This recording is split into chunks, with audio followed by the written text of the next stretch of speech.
this isn't like high school English class. Pastors did a teaching one time in Stafford Alley, year and a half ago. Nope, a lot longer ago than that. I don't know what I was thinking when I said a year and a half. I was distracted. But he talked about how all we really have in ministry is the gospel, is good news. It's what we say. So if you want to call it marketing, call it marketing. If you want to call it writing, call it writing. If you want to call it preaching, call it preaching. But all we really have is what we say. The gospel is the good news. So depending on how we put the good news, how we present the good news, how we capture it, whether that's visually, in person, through a letter that's written, through a baptism story that's read, however we do it, all we have is what we communicate. We are responsible for the good news. Come on in. So the other thing that I would say in addition to that, so it is the gospel, this is ministry. Other thing in addition to that is, I heard John Maxwell say one time that if you want to get better at thinking, work on your writing, because writing is thinking on paper. So if you find yourself, I don't know if you're like me, but if you find yourself typing out an email and then going back and reading it and being like, gosh, the last paragraph is actually the first paragraph, and you have to move it to the front, and then that's confusing. That doesn't make any sense to me. Or even worse, when you hand it to somebody else and you're like, hey, does this make sense? And they're like, no, not at all. One of the best ways to work on like thinking things differently and thinking things better is to work on writing things better, right?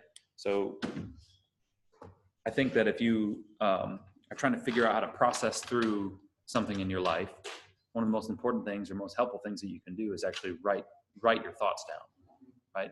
If you're trying to steal the emotion or the difficulty away from something that was hard for you, one of the most powerful things you can do is actually descriptively write out the parts of it that were difficult, right? If you're trying to get the bitterness out of your heart, one of the things that you can do is write out what you really wanted to say and then throw it away. Edit it, throw the original letter away and edit what you wrote, right? Because your ability to write and your ability to think are directly connected. Now, does that mean that if you aren't a good writer that you don't think clearly? No. But if you want to think more clearly, work on writing it, is what I took from John Maxwell's thoughts. So here's my theory. My theory, Russell Getting and I were talking the other day in our one-on-one, and he said, influence boils down to one simple thing, word choice. I was like, well, that's pretty deep, Russell. And he said, yeah, I had a mentor who taught me early on in sales that the words you choose to say are going to either close the deal or send the person packing. It's the word choice. So if I come in here and say the wrong things or say the right things in the wrong spirit, right? So you can sometimes say the right word, but say it in such a way that it carries a different meaning. So it's not the word itself, it's not the letters, it's the meaning that the word carries. Word choice is important. So if that's true, then if I come up here and what I say is, you really need to sign up for an e-group, it's awesome. I tell you what, it's the coolest experience you're ever going to have. E-groups are amazing, and everybody who goes through an e-group is impacted in powerful ways, and it's most important thing you're going to be able to do this week. What have I just said? I've said a bunch of words, very little meaning though, right? Instead, if I say, some of you feel the pang of sorrow because of loneliness in your life. What have I just done? I've chosen a path, right? So what I'm pointing out there is that word choice is everything. So from the evocative language, 5 words, whatever it was, 7 words, from evocative language, I've built a platform. I can now move somewhere. You see what I'm saying? Mm-hmm. So this is all just set up. Are you with me so far? Yes. I'm bored. I just jumped right in because, again, a counselor, psychologist told me recently, we're doing these groups where we're trying to help different staff members connect at different levels. So I was in this group with this guy, and he talked about how emotions have movement. So have you ever seen the movie Inside Out? Mm-hmm. Those are the 5 main emotions: joy, anger, sadness, fear, disgust. Those are the 5 big ones. And even disgust is more of like a unique kind of character in the movie. It is an emotional experience, but you could even almost remove disgust. It's joy, anger, sadness, fear. Those are the emotions.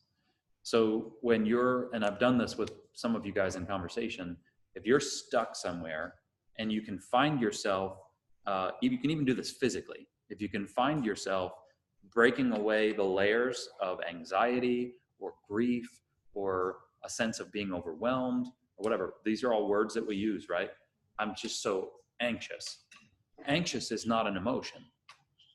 Anxious is an experience. If you can find the emotion that's driving the experience of anxiety, then you can move. Are you with me?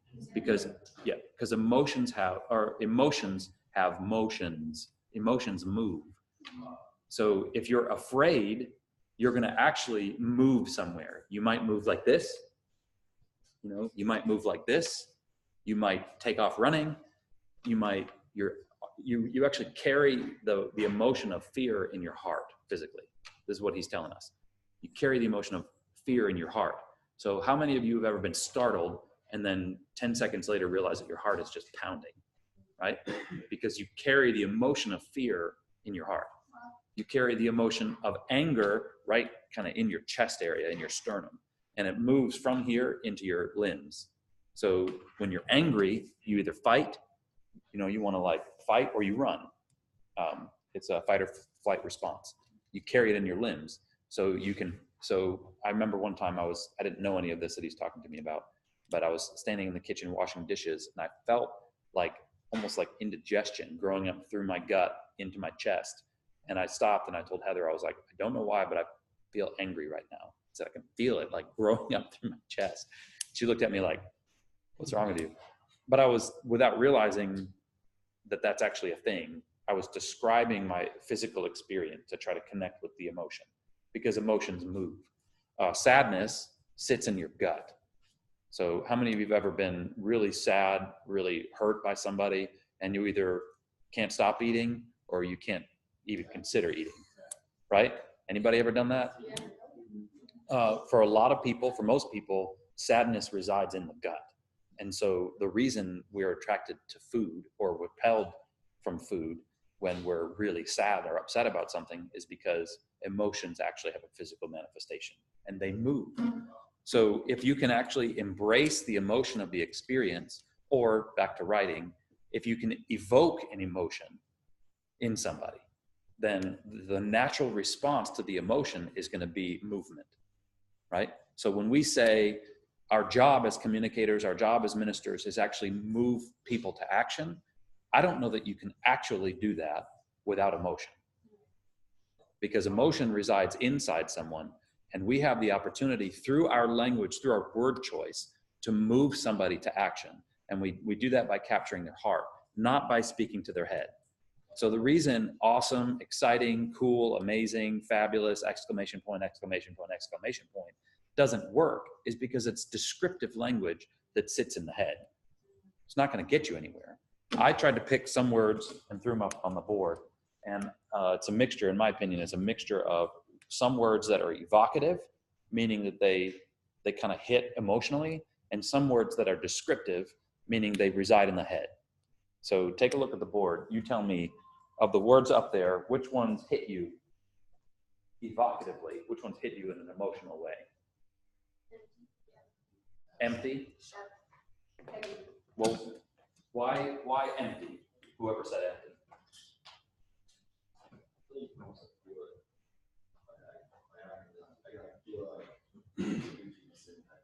Which emotion, if you had to pick one of the three, do you think empty evokes? Why? Based on my brief description.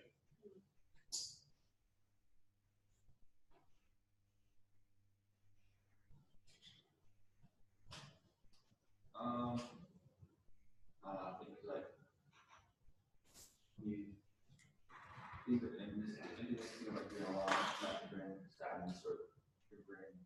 I don't think like when I feel sad, I don't eat. Yes. It's hunger. Yeah. Empty evokes a sense of like, I'm missing something. I need to fill my life with a friend. I need to fill my life with food. I need to fill my life something missing. I'm empty, right? I think it evokes sadness. What's another word that somebody did? Absent. Same reason? Yeah, it's to be like the guy here in that, like, I'm not wanted, like, I'm not valuable.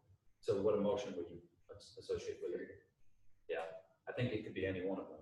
If you had a father who walked away from you, right, and it's absent, you might be sad about that. You might be angry about that. You might be afraid others are going to do that to you. But it carries with it an evocative kind of sense, right? Give me one more that you feel like is evocative. Sharp. Why sharp? I feel like you can like feel it in your chest, like a lack of better words, like a pain of rejection or like pain. Right. If you were to like draw a picture of sharp, right, it's gonna bring it to a very narrowly focused point. You know what I mean? Their words were sharp. That's like an evocative sentence. Her words were sharp. Her words to me were sharp. That hurts. There's something about it that just feels emotional, right? Versus, she said mean things. You know, maybe that's it as well, but evocative. One is emotional. The other is descriptive. Yeah. Word choice matters, is what I'm trying to say. I think curious is actually one of the most evocative words out there. The reason, though, is because it incites joy, I think. So it's a sense of discovery. So if you were empty and you're focusing in on the idea of curiosity, then it moves you in a particular direction. I wrote it up there. I was just going to leave that up there. Curious, in my opinion, feels more evocative than interested, right? And even curious is more evocative than curiosity, because curiosity is a thing. Curious is a state. You with me? So again, this is not something that you should memorize. I'm introducing you to my theory, which is that word choice matters. So if I write a subject line in an email, let's make it real specific, meeting at 11, what does that do for you? Nothing. It does nothing for you. It may actually repel you because it's like another thing. It's a description. That's it. What if I say, what would be a different way to say the same thing but using evocative language? Get you involved. Okay, so you could incite curiosity. That would take too long for a subject line, but I see what you were doing there. What else? Want to talk to you. Want to talk to you. What emotion would that potentially evoke? Curiosity, unless you're the supervisor, in which case it's fear. Need to talk to you, ... Uh-oh. You see what I'm saying? So it's evocative. Another one might be, I did this one time, don't ever do this, but I did this one time to all e-group leaders back when there was only about 70 of them. I said, Pastor Stephen, coming to your group this week. I got like 100% open rate. What I meant was we had a video of Pastor Stephen doing a little introductory teaching, and I was sending him the link. But they weren't. I know. But they weren't opening the emails, and I needed to make sure that they got this particular one. So I had just read a book called Made to Stick, and Chip and Dan Heath wrote this book. I've got a copy if you want one in my area. They wrote this book where they talked about how our language is important. How many of you ever heard of the kidney heist? You never heard about this? Kidney heist just intrinsically sounds awful, doesn't it? So it's this urban legend where somebody was out at a bar and they were just sitting there having drinks, and all of a sudden they woke up in a bath of ice with a note that said, call the emergency room immediately. And when they did a little bit of searching, they found a little plastic tube coming out of their lower back. And there's a phone sitting there. And apparently this band of kind of doctors that had gone rogue were going around, and because there's such a high market for people who need kidneys, organs in general, but kidneys are one of those things where you've got two and you can steal one and still survive. that these doctors were going around in major cities and stealing people's kidneys and leaving people in baths of ice, right? You never heard about this? You've heard about that? There was another version of the same urban legend, which is that you would go into a movie theater and same situation, sit down, and all of a sudden you'd wake up and the doctors were hiding needles with sedatives in the seat cushions of seats in movie theaters. And so you'd sit down and get anesthetized without realizing it, and you'd wake up in the bath of ice. Same story. Huh? Unless the tranquilizer was strong enough, or you're kind of like, oh, what is that? You know, it's out of my cell phone, whatever. The point is, they open the book. Chip and Dan Heath open the book with that story, and they say, here's the urban legend. They tell you the story, and you're all like, you know, your heart's beating, and you're like kind of caught up in the idea. And they said, isn't that interesting that it's not true? Urban legend been circulated for decades. There's not even a shred of evidence. This never happened. So probably what happened was, you know, somebody had some weird experience and told a friend, and that it was evocative enough that it turned into this thing. That's how Mythbusters makes their money, is because out there are stories that are so evocative that without any marketing, any collateral, anything, they just kind of find their way through, right? That's the power of an urban legend. Because language carries emotion, and emotion moves us. Are you with me? Mm-hmm. So with that said, I wanted to kind of walk through some practical things I think may help you, and get you actually working on some writing, and then send you on your way. But to get our minds thinking, I wanted to introduce you to portions of, I cannot remember his name, and I didn't write it down.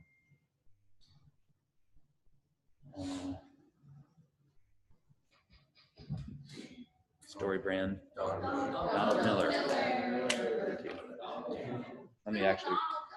Let me write it right now.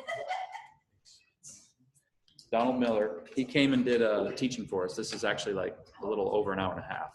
I'm just going to show you like 10 minutes of it. Two different concepts that I think we can pull out of here. One is the bowling ball concept, and one is hero versus guide.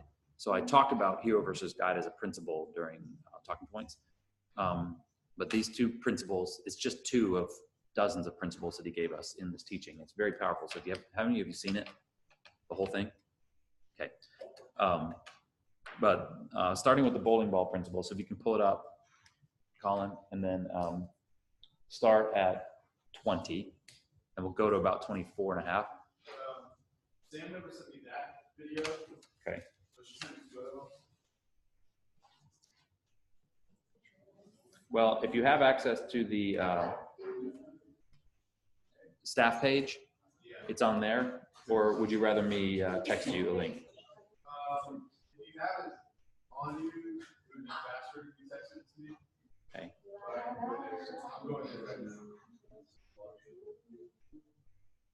Is your phone number pulled up?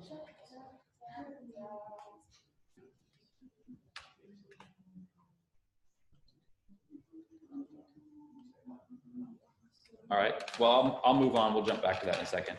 So here's some writing tips. Tip number one, you're gonna have to pick a focus. So I can't make it up on the spot very well, but how many of you have ever sat down to write an email and you realize that there are way too many things that you have to communicate to get it into an email, and you feel the tension of this is either going to be, 36 inches long, scrolling through for 5 minutes, or I'm going to leave important information out. Right? You felt that tension before? You good? You got it? Yeah. And so there's a couple tricks to that. You can work on formatting. You can shift all that around, or you can just eliminate content and you can focus around something that's more specific or more poignant. And so there's a lot of different things. The first challenge always is to pick a focus.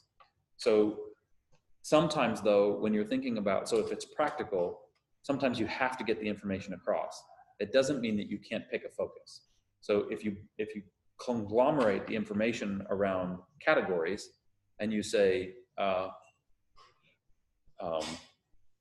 important details as a category, and then bullet point down the start time of the event, the dress code for the event, the expectations for, you know, whatever in the event, the supplies that need to be, you know what I mean? So if you categorize things, that's the same kind of idea. You're picking a focus. So if you have to get a bunch of information across, don't just go blah and have, you know, 36 inches worth of bullet points.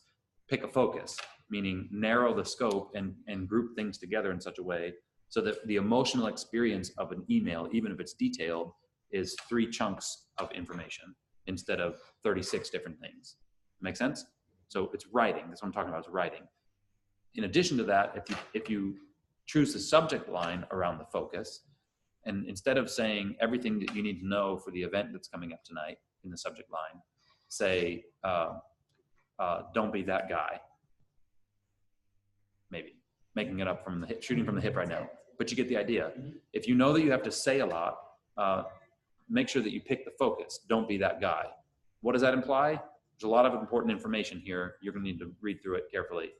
Have you ever gotten an email that says, please read all the way to the end of this email? No. What do you want to do? I skip right. Delete the email and find a handgun, Yes. right? I usually want to hit reply or reply all and say, how about write something that I want to read? You know, it's just not a helpful phrase. I'm not hateful toward anybody. I'm just saying, like, if it's our responsibility, if it's incumbent upon us to make sure that as a communicator, we don't just get the information across, but that the information is understood and acted upon, then we have a responsibility to figure out how to evoke motion, evoke movement, right? In what we write.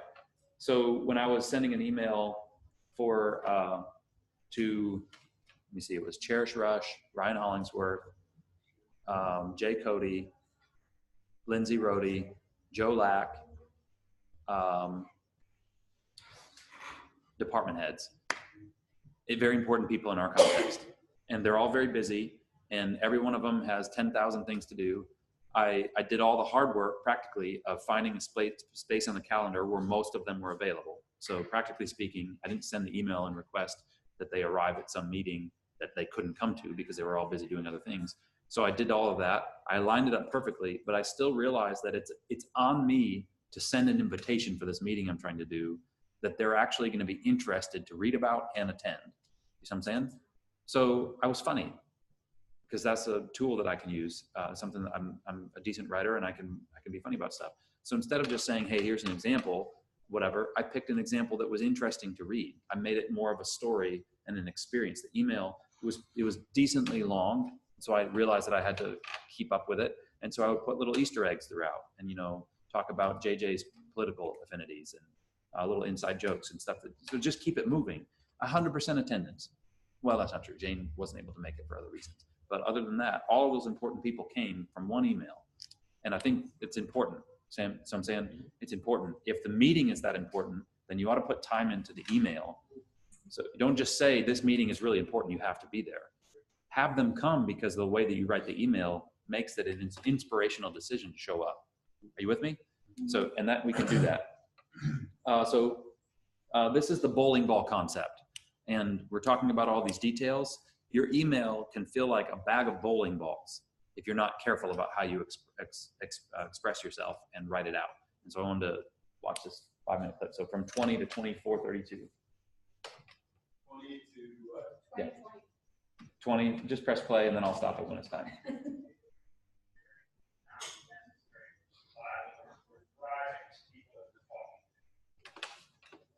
That makes sense? Nope.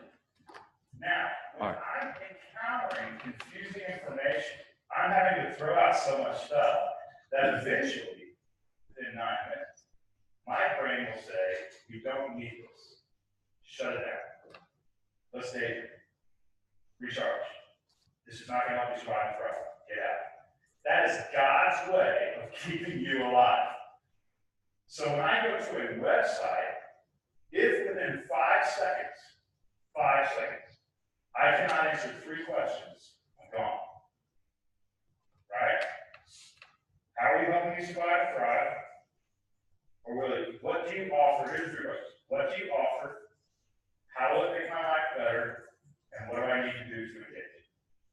What do you offer? How will it make my life better? And what do I need to do to engage? So, I own a company, and I opened up with, my grandfather started this company 75 years ago. And we have a goal this year to actually double revenue, doing it through this great program. What's my brain doing? It's going shares, shares, shares, shares. Or we have a great program here at the church. We have children, we have this, we have government, we have this, does this, we have this, does this, we have this, does this, we have this, does this. That's a lot of information. I think a lot out. Right? So now we have to contextualize our communication. And this person walking before us, this is what they need to strive for. This person walking before us, this is what they need to strive for. And this person's going to throw out this information. This person's going to throw out this information. How in the world do I create a filter when I'm talking to people on their level, becoming all things to all men? How do I do that? And so we're going to explore that framework. If we give people too much information, it is like every piece of information that you give them on a big level is like handing somebody a bowling ball. Now let's say I'm speaking. I need to picture my audience. First of all, I can't picture them sitting in the chairs because that's not what's happening.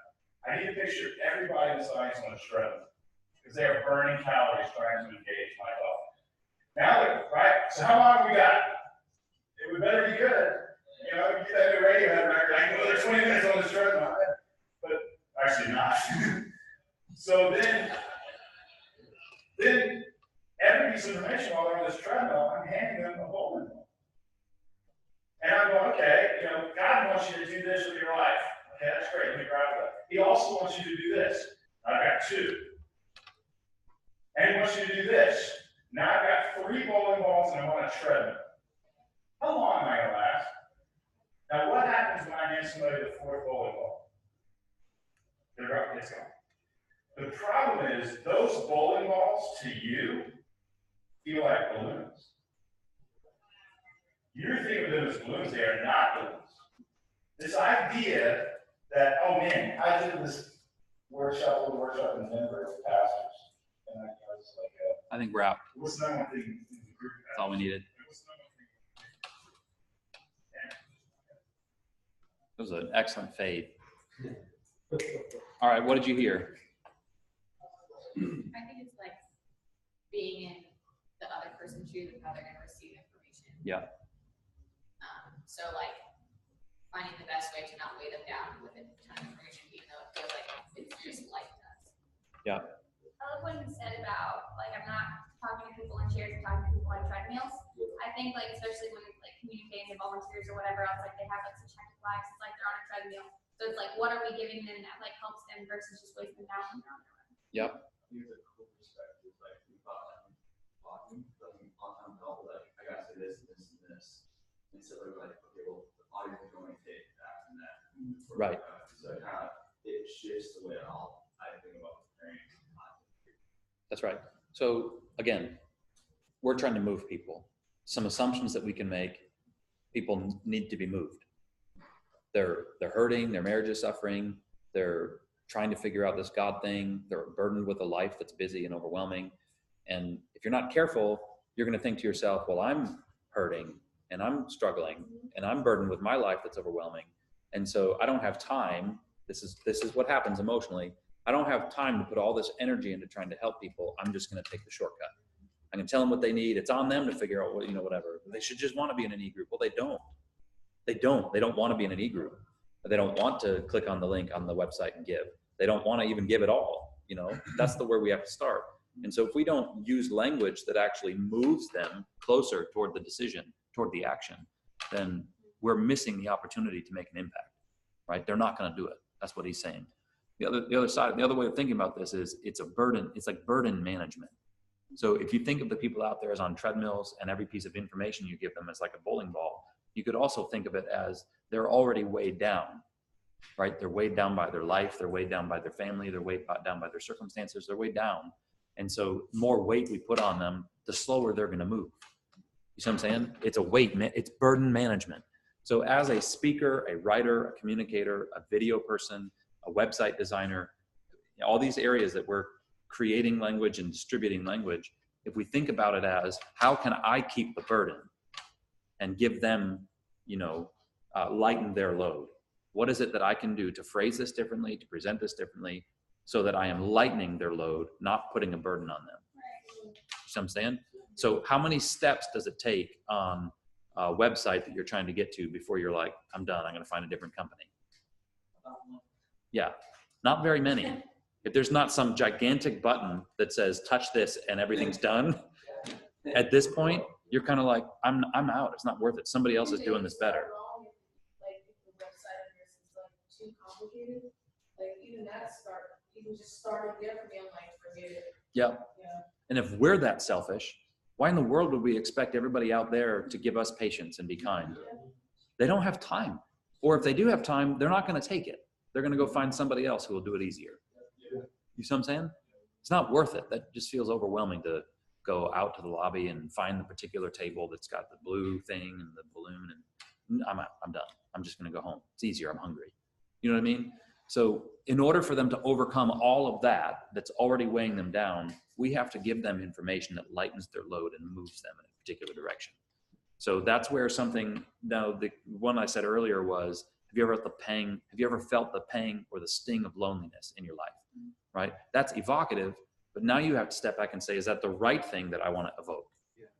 You see what I'm saying? Is that the right thing that I want to bring up in people? Because now I'm going to have to steward the fact that for 20% of the room, I've just created a sense of longing or sorrow. I better deliver if I'm going to go that far. You with me? So evocative language is something we need to understand. And bowling ball concept, I love what he was saying. Hopefully you get that image. When the next time you're like writing an email, think about the person who's reading the email like as if they're running down the road trying to read the email with headphones, sweating, and can't see because they left their glasses back at the office. You see what I'm saying? Think about it as in the fact that they're busy and they're moving and they're tired and they don't want to read your stupid email. So how can you write it to make sure that you capture their attention? It's important. I know it seems overwhelming. Not every email has to be this way either. Okay, there are certain emails between team members and just basic business and all that. But on the important ones, when you're trying to get all of those important people to a meeting, you better take an hour and a half. You see what I'm saying? Because if you don't take the hour and a half and the people don't come, you're going to spend 6 hours chasing everybody around the office trying to get everybody the information that you could have delivered in 1 hour. It's a net gain to take an hour and a half to write an email that moves people. If you don't believe me, then don't do it. And 3 or 4 years from now, come back and I'll help you out. I'll help you write better emails. So pick a focus is where we jumped into it. Some of you, when it comes to like people's lives, you have a hard time picking a focus because their mom died, their grandmother is sick, their kids are running wild and don't know the Lord, their husband is kind of absent and they're not coming to church with them, and and this is just in a 4-paragraph story that they've sent into our story response, and you're like, it's all important. How do I leave out any of that? All of that is important. And it's like, I get it. It's hard, but it's not at that point about that person's life. It's about how their life is going to be captured and expressed. So if you're trying to take all of that information and write a baptism story and you try to cram it all in, you've missed it. People are not going to hear all of that anyway. So now instead of picking a focus and them realizing that this story is actually about the fact that the kids are running wild and don't know the Lord. Husband's important, grandma's important, mom's important. It's all important, but I have to pick a focus. So we're going to focus this story around their kids. That's hard to do. Part of the reason why it's hard to do is because you and I see that as an ethical kind of issue. I'm not being true to their story. They wrote in a story. Have you ever felt this before? They wrote in a story about all of those things, and I'm basically telling this person all of those other things aren't important. We're going to focus on your kids. And that feels like an ethical crisis. Well, hopefully this one idea fixes you and releases you from that. Remember in the Gospel of John, I think John said, if everything that Jesus ever did was written down, I suppose there'd be more books than could fit in the whole world to describe what had happened in his life. Remember him saying that? So that's scripture. So if you want to argue with somebody, argue with the gospel. I'll argue with John. The point is, Jesus's life was edited. was edited. We only got a portion of it. If all the things that he did and said were written down, there wouldn't be enough room in the whole world for the books that it would take to actually write it all out, right? He was edited. And how come in an edited version of Jesus's life, the story of the breaking of the bread, the feeding of the 5,000 was in all 4 gospels? What was it about that particular story that was so evocative and so powerful that 4 writers who had to edit most of Jesus's life away chose to pick that particular story? You see how it elevates the significance of that story? It doesn't decrease the significance of everything else that Jesus did. It elevates the significance of the focus. So when you pick a focus, you don't eradicate the other 33 years of Jesus's life. You simply elevate the importance of the thing that you did pick. So it's not that mom and grandma and husband aren't important to this person, but if we focus, all the other things will be elevated as well, because we're going to be able to dive into this person's life and see them for who they are. So hopefully it helps you and frees you up. If you're editing a video and you're like, man, that whole segment where she was crying and talking about her husband and how that's like whatever is so powerful, but it takes us away from the moment. We have to cut that whole 35-second moment out. Like we have to get rid of it. If you feel any pang of like, oh gosh, how can I do this with integrity? Get rid of that.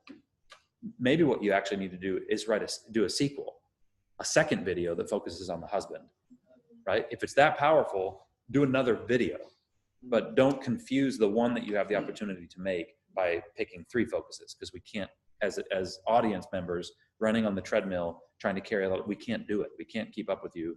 And we didn't get to spend an hour and a half interviewing the person and getting to see their whole story and getting to know their personality. We have the 2 minutes and 32 seconds that you've got on this video to catch up with what's going on. So we need you to focus. Make sense? Mm-hmm. Otherwise it comes across like a bowling ball. What thoughts do you have about that?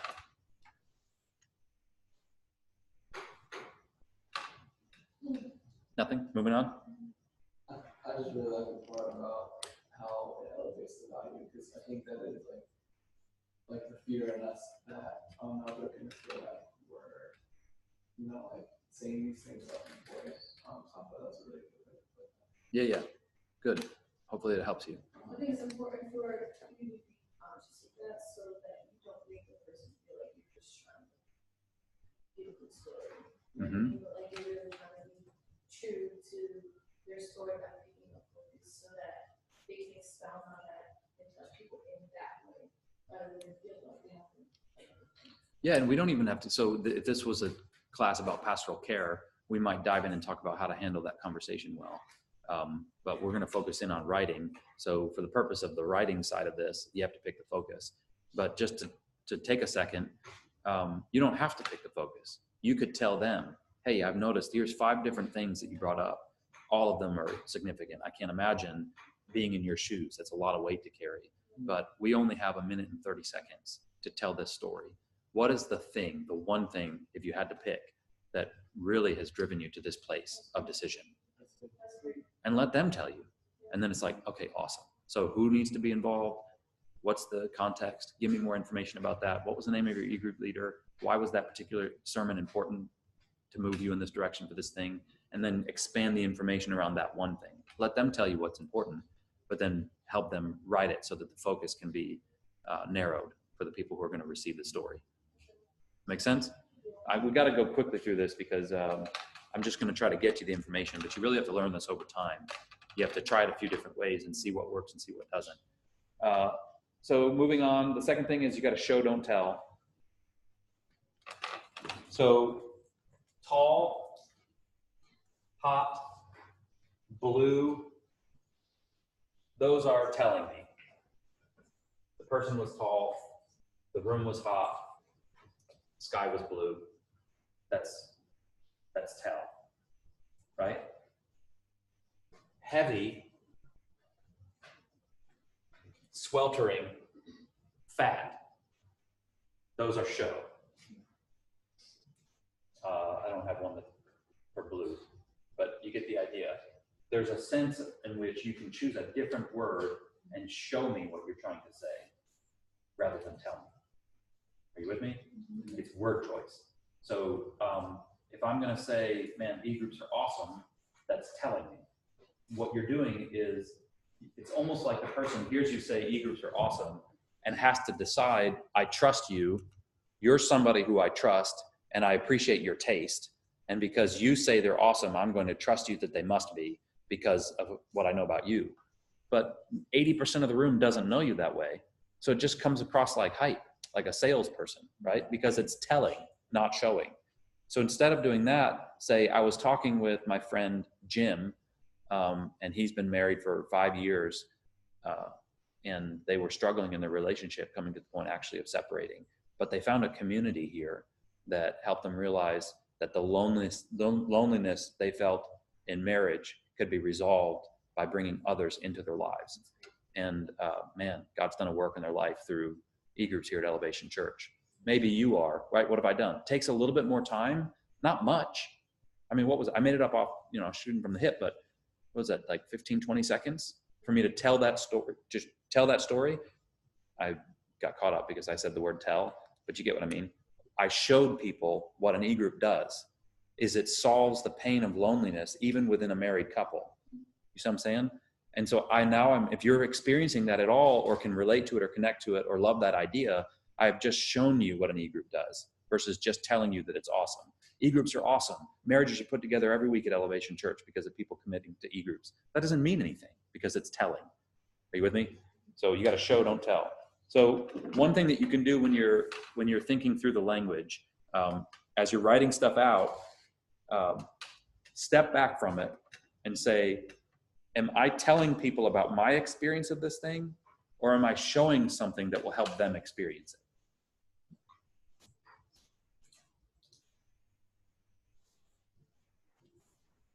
Those of you who do scripting videos, if you're directing an interview, I don't do this, and I don't think I would be good at it, but I understand that if you're directing an interview, one of the hardest things to do is to get yourself on the other side of the story and ask them questions that get them to fill in the gaps with language and emotion that you need to be able to show in the finished product.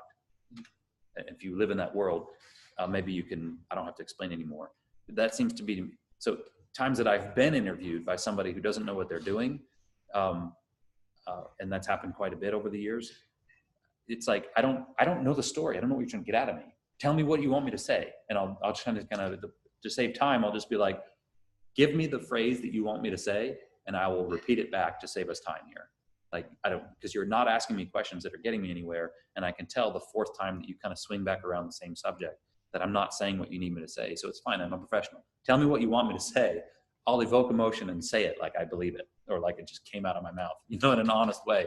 Let's get to the point, right? Because it's very difficult as an interviewer to get somebody, from my experience anyway, to get somebody into the moment and share the detail that you need them to share. So because as a video person, you understand it's the images on the screen aren't really the story, right? So yes, we're looking at this person, but you still have to show the story through the language and through the emotion and through the way that you cut it and edit it together. And you have to do that. That's a skill. So if you can't get to the point of understanding the language that shows me what's needed rather than just telling the story, we're going to miss it. And with video, it's even more difficult because the person who's telling the story carries a lot of weight. So this past weekend with Juan's story, Juan wasn't even there. He's gone, So you got to tell Juan's story, but Juan can't be there. So who do you choose to be the voice of a storyline in order to get this image across? Well, Terry carried a lot of weight. Juan's sister, interestingly enough, who was being baptized, didn't carry a lot of the weight of the story. I wasn't involved in that edit at all. Were any of you guys involved? None of you guys were involved? I wasn't involved in that at all. But it was brilliant the way that it was brought together because the narrator of the story carries tremendous weight. Terry Bruce has a comforting, kind of approachable tone on camera. And so with him telling the story, and then he got a little emotional at that one point, and it's like you can tell that the narrator of this story is invested and really cares. And because of that, because you've shown me why this story is important, not just told me with the language, but shown me through Terry, the narrator, I'm kind of in it. And so then when Terry comes back around and he's live in the room baptizing Laura, baptizing Laura, there's a special kind of emotional connection that's made. because the people who did that video did an excellent job of showing me why it matters. You with me? So show, don't tell. Specific is powerful.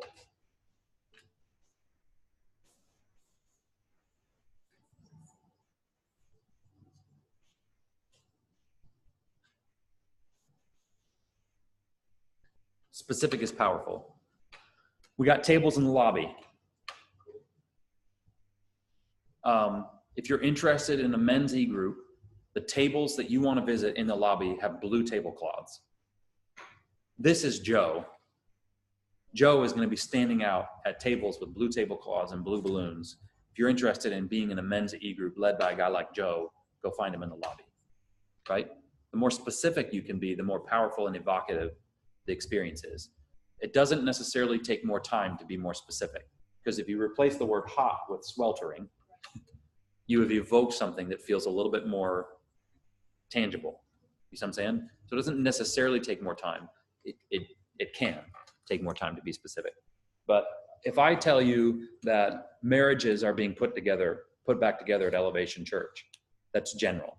If I tell you that Joe and Lisa showed up in an e-group at this campus, and here's what happened in their life, that's specific. Specific is powerful. If I am Robert and Susie, and I'm sitting out in the audience and you tell me marriages are being put back together, I feel no inspiration to try to work on my own. If you tell me that Joe and Lisa's marriage has gotten put back together, all of a sudden I'm interested, because maybe if it worked for them, it could work for me.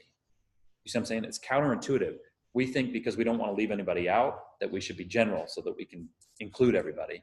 But it works the exact opposite. The way that language works is the more specific and targeted you can be with the language you choose, the more likely I'm going to be able to find myself in that story.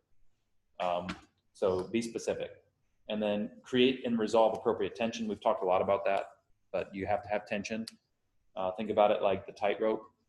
So you can't walk across a slack rope. You have to have a tightrope, and the tension that's created by pitting two things against one another creates the opportunity for resolution to get from one side to the other. So you got to have tension, and then make me feel it, not just understand it. Make me feel it, not just understand it. What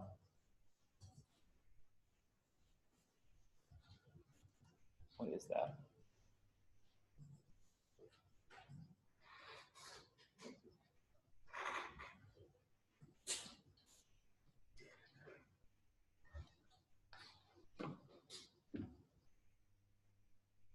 I didn't send this. I didn't send this video. Have I shown you the one where it's called "My Daddy's a Liar" or "My Daddy Lies"? Oh, yeah. I mean, I can show it to us. I've seen it before. I know. You've seen it, commercial? Yeah. I like that one as an example better.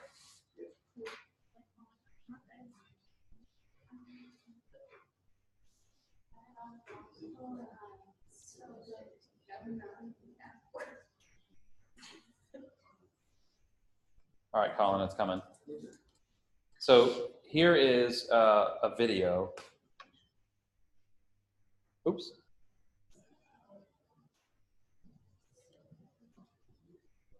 I just sent that to David Wardrop and Russell Getting.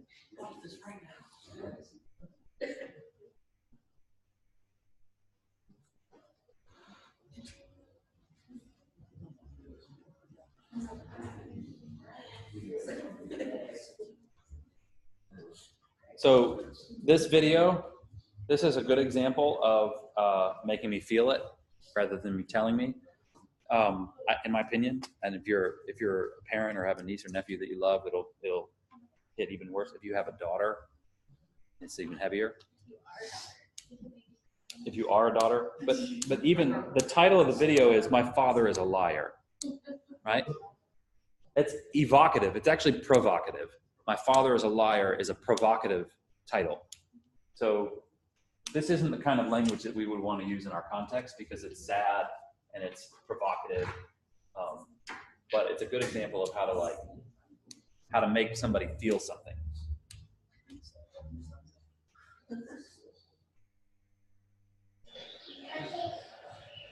Done. You got me. Daddy is the sweetest daddy in the world.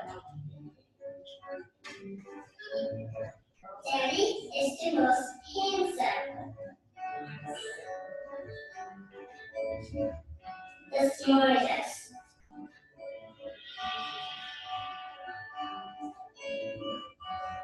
the most clever, the kindest.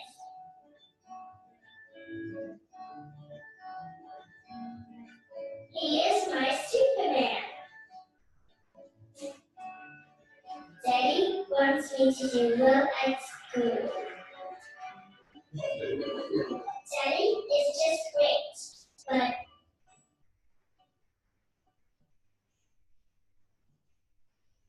he lies.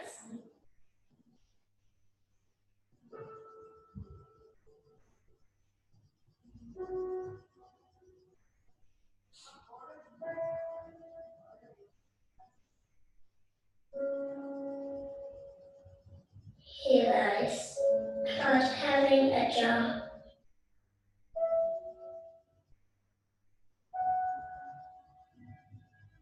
He lies about having money.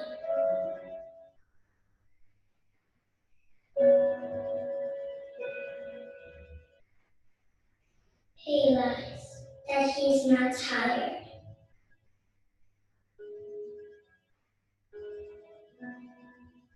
He lies that he's not hungry. He lies that we have everything.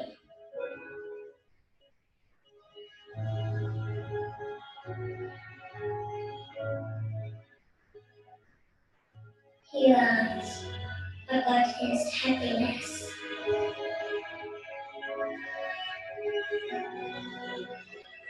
He lies because of me.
Four minutes.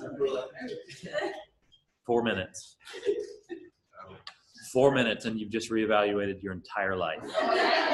You know, you got 4 minutes. So I feel like we make excuses for ourselves. And again, that was extreme. You know, I think sadness is one of the easier emotions to evoke, but it's not the kind of emotion that we're trying to evoke. Fear is easy to evoke. It's not really what we're trying to evoke. Anger is easy to evoke, but we're not trying to make people angry. You see what I'm saying? So they cheated in the sense that they like evoked this sense of anger and sadness, right? So the injustice and fear, like they're kind of preying on our emotions in a sense, but they moved us. And unless, if they didn't move you, then we just have to have a different conversation. Huh? So what we're trying to evoke is hope, joy. You see what I'm saying? But you cannot do that without tension. So in order to get somebody to joy, you have to help them move through anger, fear, sadness. You see what I'm saying? That's where the tension comes in. So it's not a problem to introduce injustice. It's not a problem to introduce sadness. Jose died in the video. Yeah, I know he died in real life, but we could have left that out. You see what I'm saying? We chose to put that in. What? Juan, I'm sorry, Juan.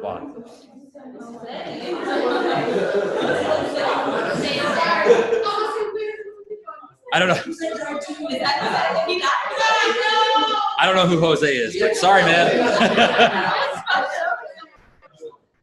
Oh, you want to hear a real embarrassing story? Yes. So we had another one of my blunders. This is probably one of the most embarrassing, but we had a prayer meeting for a guy who was on staff, and his wife was dying of cancer.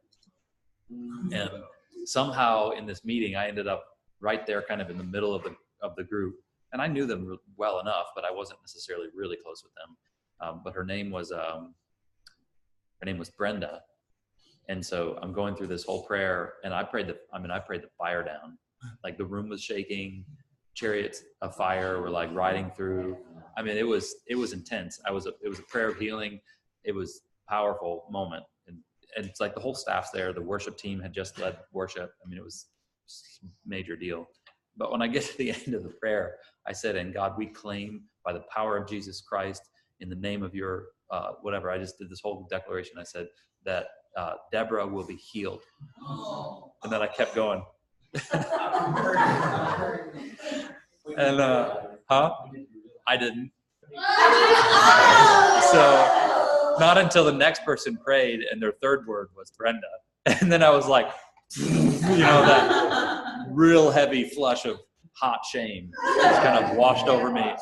And I was stuck right there in the middle of it. The sweltering shame, And I was just stuck. And, we went on for like 30 minutes praying for this poor woman. So I walked out the door. They were like kind of greeting everybody as we left. And I was like, tell you what, Brenda, man, that prayer was powerful that I prayed for you. I said, unfortunately, there's some woman, Deborah, somewhere who's just been healed. She laughed. So, anyway, so back to today. Make me feel it. So you got to make me feel it. You can make me laugh. How did I show you? I've ever show you the. So anyway, I can't go do all this, but there's a video that I use sometimes when we made the decision to shift to K2 and move towards the onboarding process. I had a meeting with all the CPs and lead staff, and we were presenting kind of the beginnings of the idea of what it could look like. And what I know is that there was this line drawn in the sand. There were some people who felt like shutting down 2K2 was a bad idea. Some people thought that the onboarding thing was was going to save our church, and everyone can have all opinions all between those things. And because of that tension, I knew that there was going to be that tension in the room. I had to figure out a way. I only had like 10 minutes to make the presentation. I had to figure out a way to like jump into the moment and get us all on the same page. So I showed a video. It's a Value City furniture video. And if you type Value City Furniture gagging commercial, couch, put the word couch in there. It's this video of these two people sitting on a couch, and they love their new couch so much that the coffee table makes them sick. And so the whole video is 30 seconds long, and it's of them looking at the coffee table trying to keep from throwing up. And it's hilarious. And the end of the video is the dude being like, oh, like he's about to die. And so I said, I know many of you in the room feel this way about 2K2. So before we get started, I just want to kind of whatever. I showed the videos 35 seconds, and by the time it's done, everybody's laughing, everybody's engaged, we're all on the same page. It allowed us to talk about what was a touchy, kind of tense subject about how we were going to move forward, and people having entrenched disagreements on either side of the fence. But it allowed us to kind of come together through laughing and humor, addressing the tension head on, and everybody felt something in the moment. Does that make sense? And so it's on us as communicators, as people who are pitching ideas, as people who are sending the emails, people who are trying to get people to show up to the event. It's on us to find a way to evoke the right emotion and to create the tension and to make people feel what we're trying to communicate. It's on us. Does that make sense? Couple quick tips, and then we'll dive into some practical stuff. I'm actually going to give you some stories that have come in, actual stories that have come in, and we're going to practice going through and finding a language that stands out to us, picking focuses, and then even maybe write a couple sentences around the idea of like creating emotion. Make sense? Couple quick tips. This is quick writing tips. This is not like grammar 101. This is not like, you're not going to be a novelist after these 4 tips, but this will help you a lot. Practical things that will help you a lot, especially in our context. So we are a positive organization. We are an energy, kind of high energy organization. We are a quick and to the point organization, and we want to be clear and concise as an organization, as a writing organization.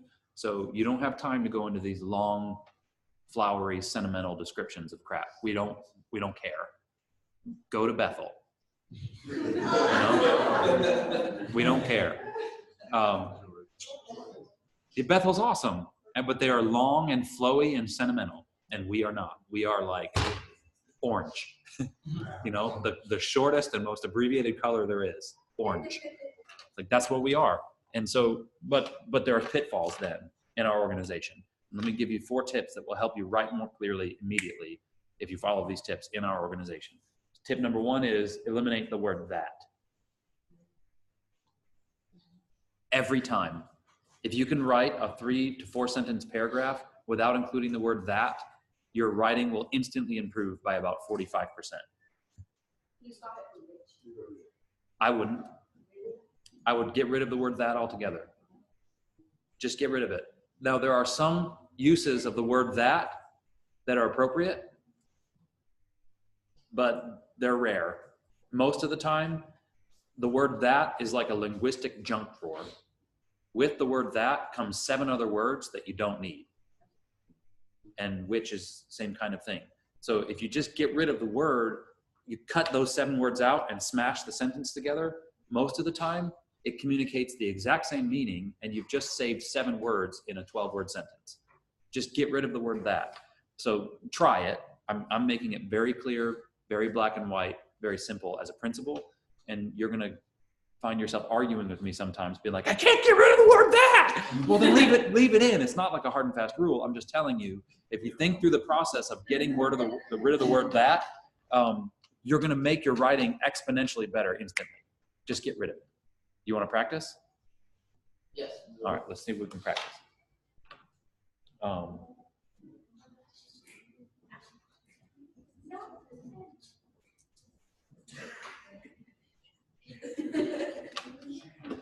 All right, give me the subject.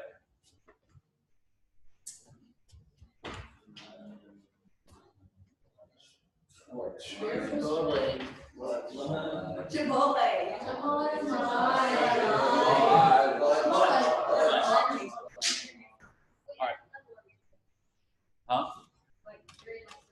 Whatever, I don't care. We're just going to throw a sentence up there and then try to prove the point.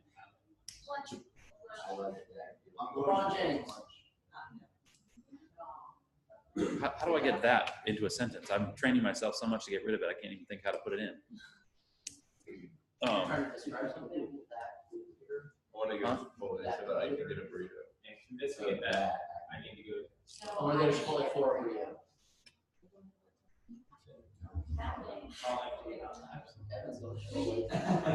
For sure. The bad question is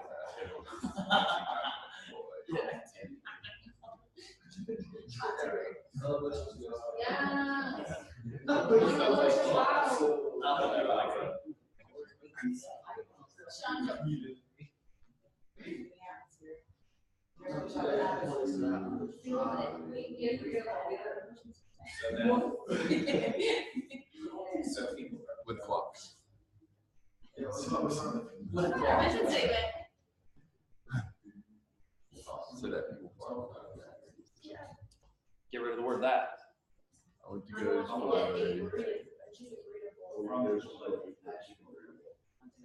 Don't edit it. Don't edit it. Don't rearrange it. Don't change it. Don't make it more exciting. Just get rid of the word that.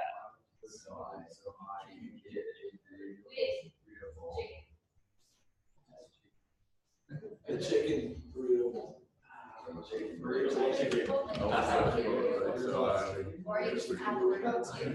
But it does make it more like clear and concise. Yeah. Just get rid of the word that every time.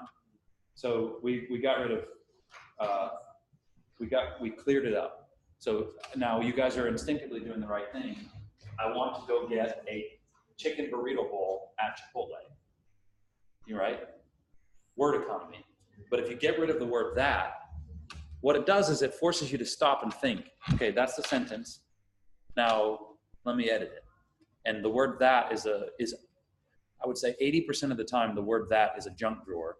where the 2 or 3 words around the word that are all setup words that you don't need. You can just smash it together and get rid of them, and you save time. And then once you do that, you'll find yourself having to rearrange it a little bit.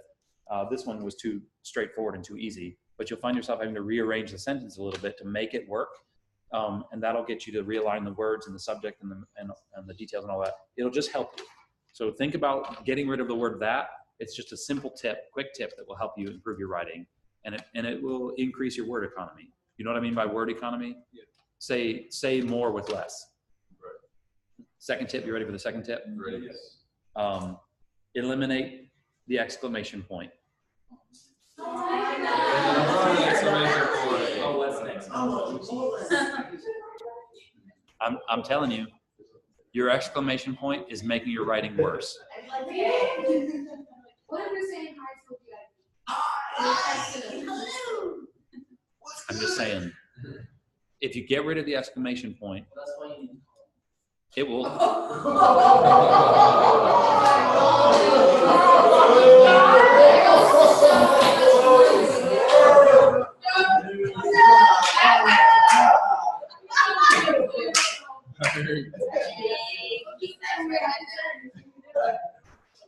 My challenge for you is to write a sentence that actually makes an exclamation rather than putting an exclamation point on a sentence that's forgettable.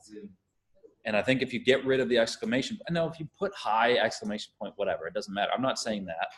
It's a cultural thing to put 7 exclamation points when you're whatever. Like, I get that.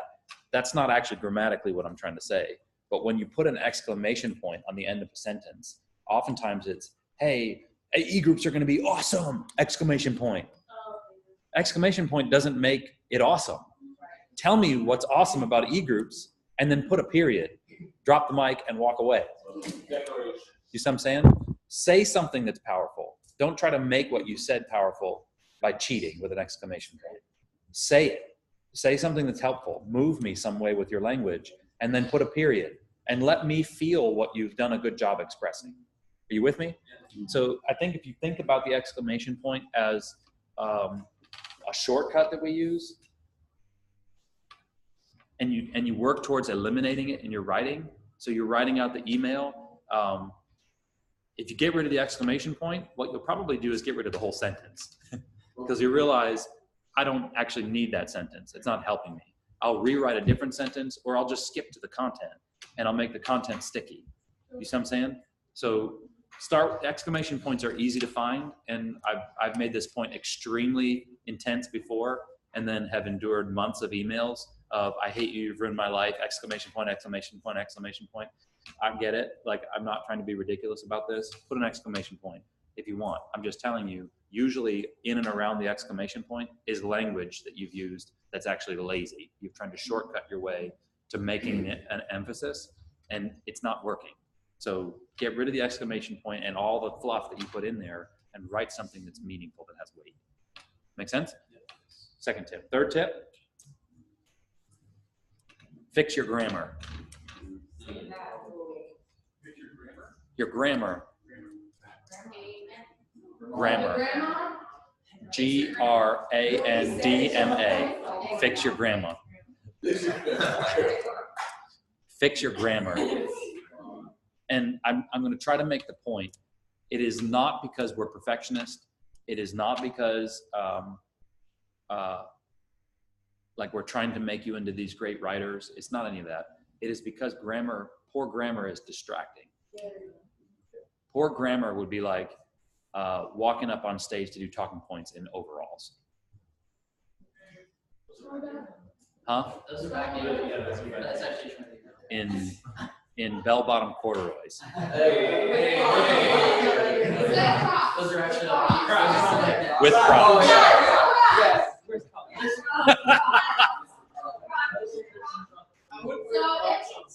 That's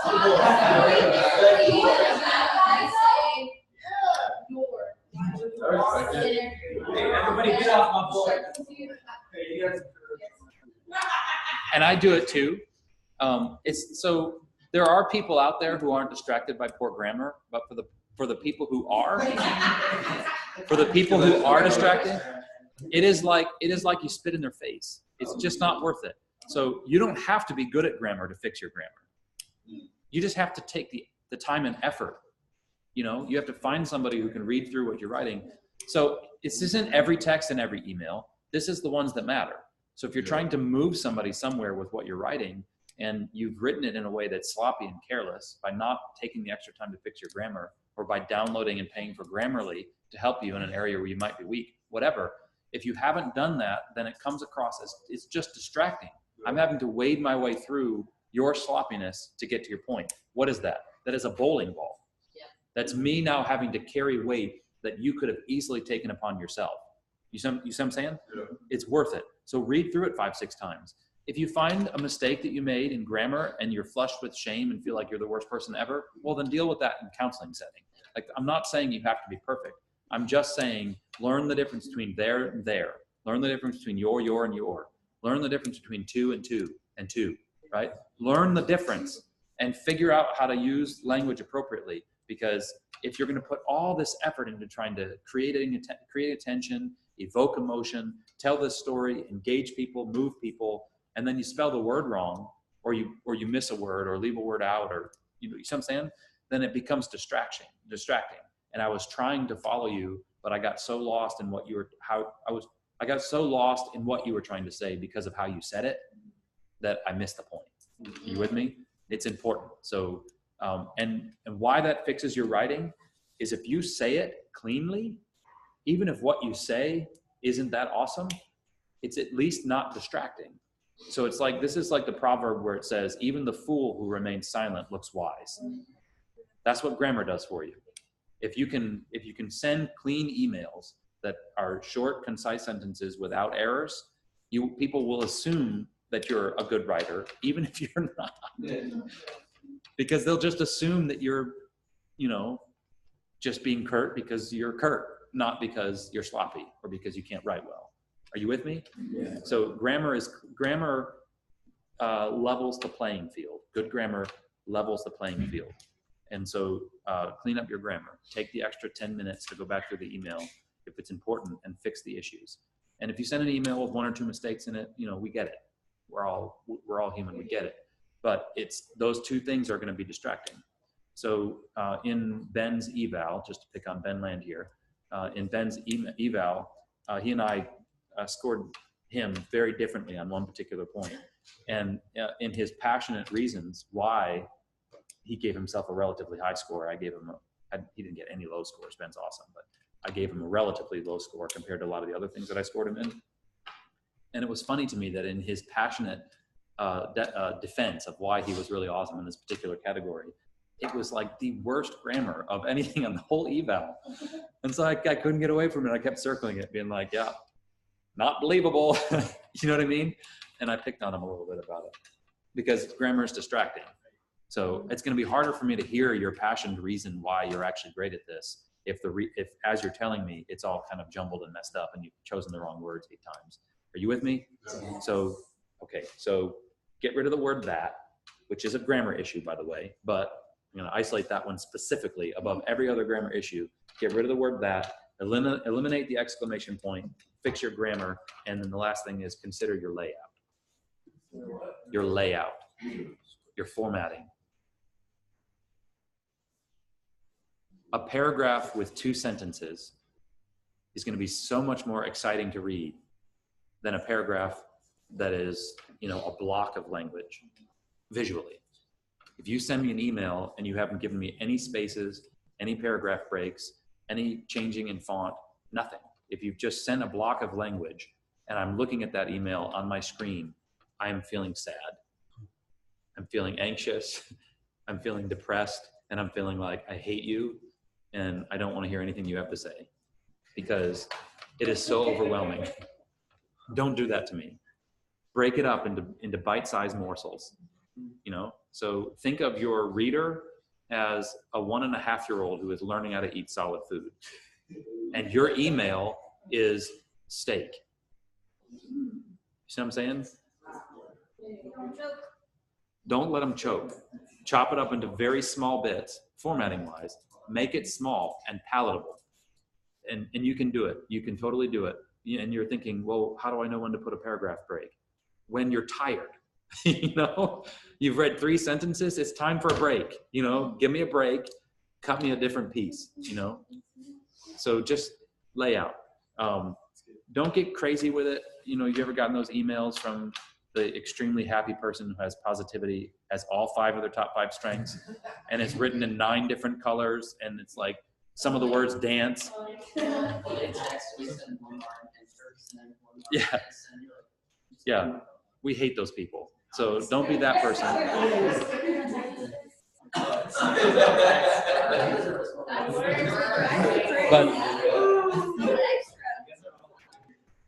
But break it up. So this right here, this is what was sent in. Think about how much, without knowing anything that it says, you might weep if you read this. I don't know. But just looking at it, think about how much more inviting it would be to read if it was 4 small paragraphs. Right? Or if we highlighted the word, if we highlighted a couple of these words, let me see.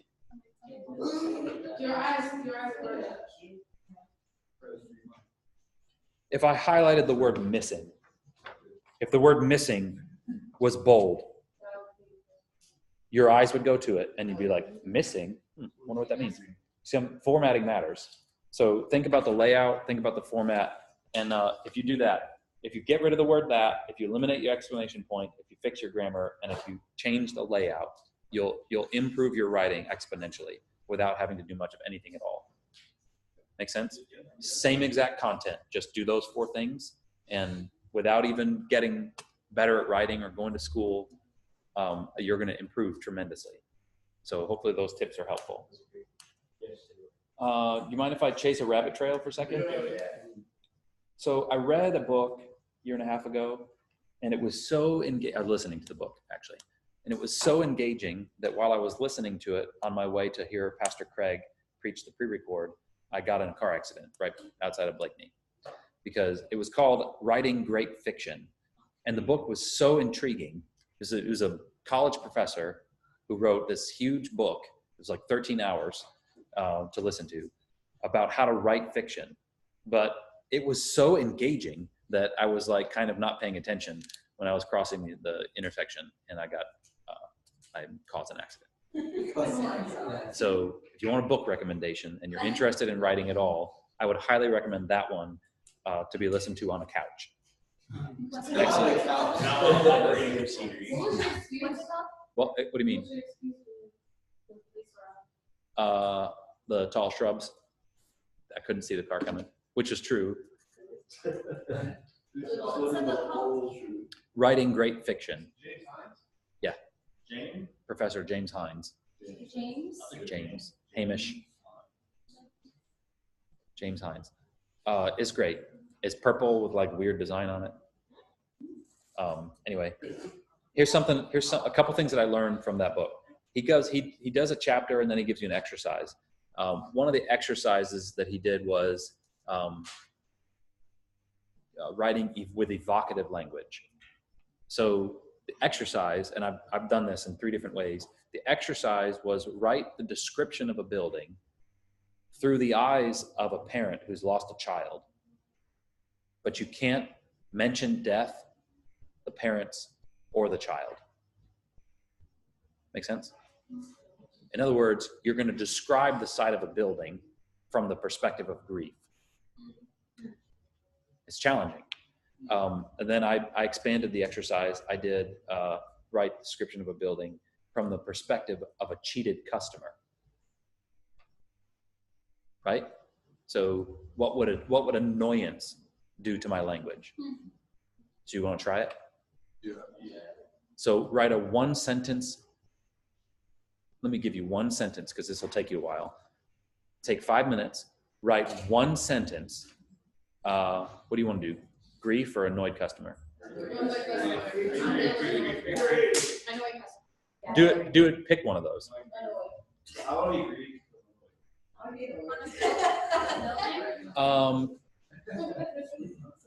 Write a description of a chair. We'll make it more simple.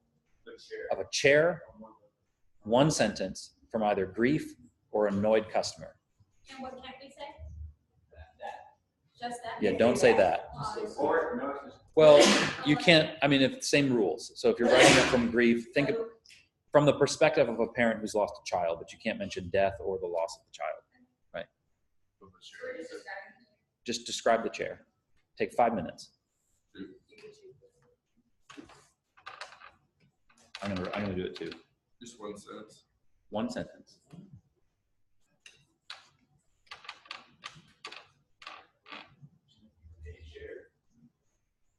Yes.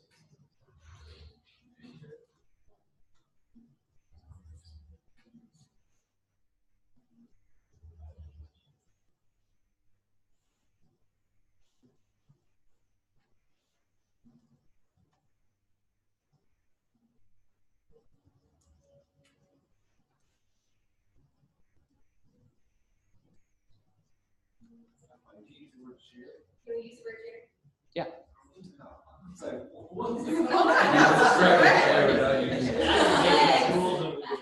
The table with legs at it. table. Table with. Wait, no table. With a backrest.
How long can a sentence be?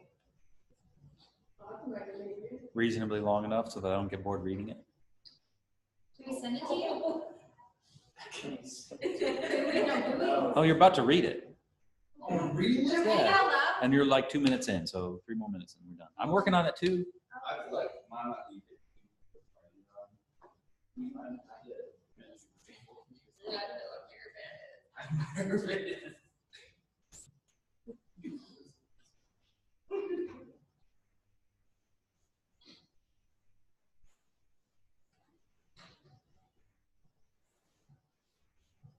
That's in one sentence, correct? Just one sentence. Yes.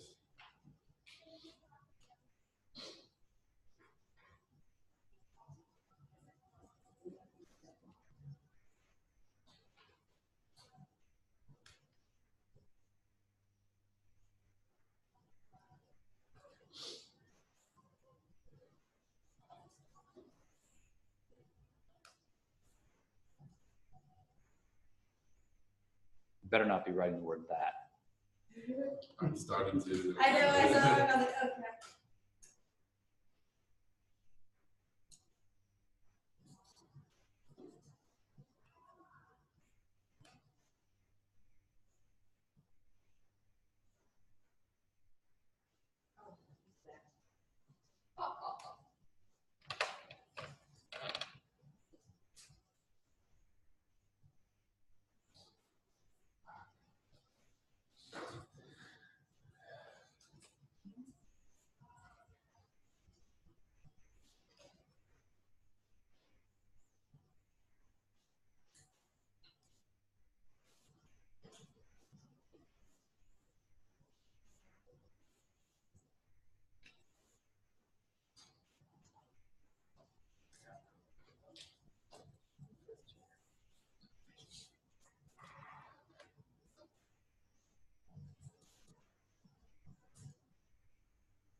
You done? Yeah. All right, 10 more seconds. Finish it up. Delete the exclamation point. Get rid of the word that. Who's excited about reading theirs? Go ahead, Christina. So my perspective agrees. Okay. So, I said the hard statue black chair left is occupied with the broken discomfort present in its plastic body. How would we improve it? Say, read it again. The hard statue black chair left is occupied with the broken discomfort present in its plastic body. Too abstract. I agree. I can't put myself in that position. I'm not gonna analyze it a little bit too much. Agree. I think if you were to go back again, think about the language you chose as descriptive and see if you can replace descriptive language with evocative language. So the statue black chair is a descriptive phrase, right? It's okay to describe things, but when we are descriptive, what happens in our brains is when I'm listening to a description, I'm trying to imagine it. When I'm listening to an evocation, I'm experiencing it. Does that make sense? So take another swing. Maybe if you have a chance, we'll reread it after you fix it or after you work on it. What's next? Because it wasn't broken. It was a descriptive sentence. So let me clarify. Nothing wrong with that sentence. It's a good sentence. It was grammatically correct. It was descriptive. It was accurate. But it's not going to be the sentence that you put in a paragraph to carry the punch of what you're trying to explain. It would be a setup to the punch, or it would be, a description of the punch that you're trying to get. Right? You feel that? Who wants to read another one? Sure. Now we're doing everything. Because it's hard. Yeah. This is a difficult thing. Yeah. Okay, a chair. It's the stability that holds us while we rest. It represents a place to exist in a present time. A chair can represent an empty place someone was supposed to fill in your life. Who knew a simple chair can mean so much? 5 sentences. Sounds long. Descriptive or evocative?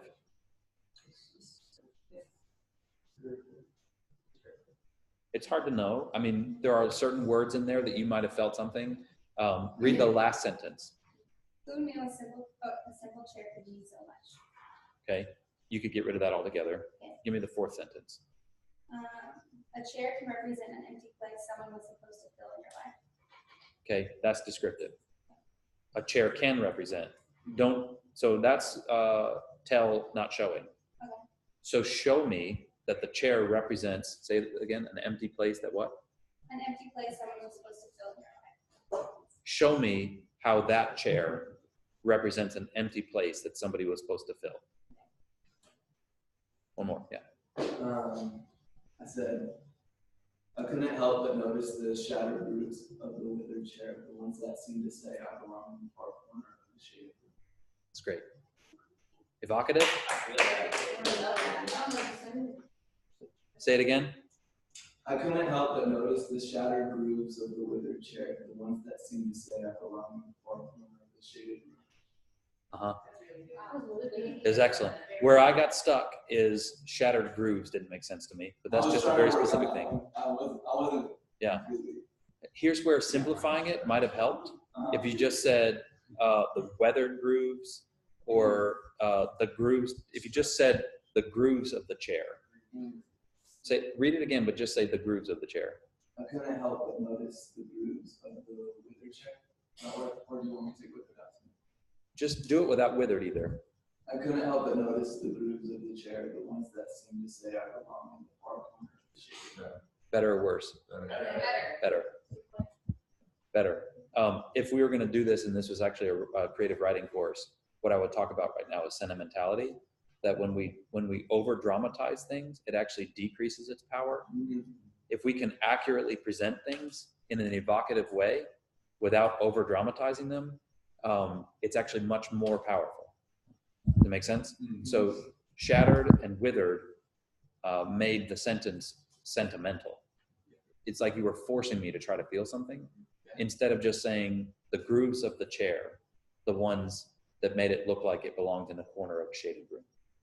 Right? Now I have the choice to feel it if I want to, or just brush past it if I'm bored or distracted and don't care. You see what I'm saying? Yeah. But I don't feel annoyed that you're trying to force me into an emotion. So present it to me in a way that's evocative and let me feel it. And most of the time I will. That's really well written. It's well written. Can we hear one from one customer? I could read you the one. Has anybody gotten an annoyed customer? Go ahead. Its hard plastic seat and jagged legs made itself known by occupying the worst place, forced itself into collision with every. I don't feel annoyed, but I definitely hear the language being constructed around the idea of annoyed. So to make me feel it, I mean, think about what it would be like to sit in an annoying chair, right? What are you doing when you're sitting in the chair? Shifting, Yeah. right? Or if you think about how annoying it is when somebody's chair in the room is creaking, or if you think about like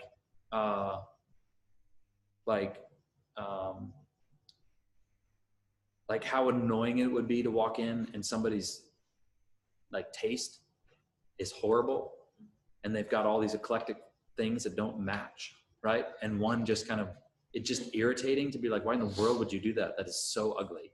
You know what I mean? Put yourself in that position and then write the sentence from that place. So you did an excellent job of choosing language that centered around the emotion of annoyance, but you didn't make me feel annoyed. You see what I'm saying? And that would be the next layer of what you did. But it was, I don't know if that makes sense. Yeah, totally.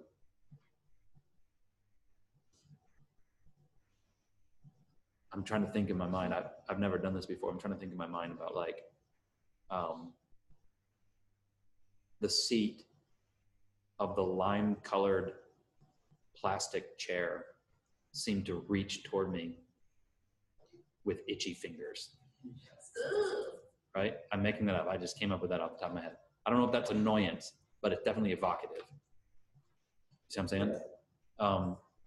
The only chair in the room that seemed to screech loudly at the passing of dust particles. Something like that. You see what I'm saying? Like, think about the annoyance of being in a silent room and somebody's chair being like, you know, whatever. And then try to capture that experience in what you write. Here's my depressed chair. I got two different sentences. The solitary chair stood alone in the dark room. Nothing? I felt that. It was very empty. Yeah. The hunger. Totally different.